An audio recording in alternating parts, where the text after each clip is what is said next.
সন্তানকে ভুলেও এই 5টি কথা বলবেন না।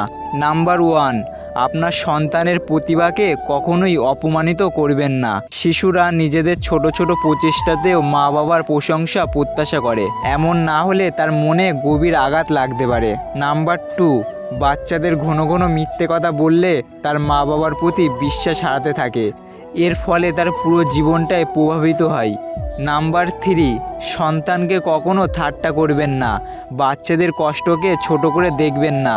ছোট করে দেখলে তখন তারা আপনার কষ্টকে মূল্যায়ন করবে না। নাম্বার 4, বাচ্চাদের কখনো বলবেন না যে আপনি তাকে ভালোবাসেন না বা আপনি তাকে জন্ম দিয়ে ভুল করেছেন। এর ফলে তারা পরিবারকে দূরের ভাবতে শুরু করে। যেটা তোমার কাছে অবহেলা সেটা অন্যের কাছে খুব দরকারি। ভাত হোক কিংবা ভালোবাসা, মানুষ দুটোর জন্যই ভিখারি। বেশি বুঝতে যাস না রে মন, থাক তুই অবুঝ, শুধু জেনে রাখ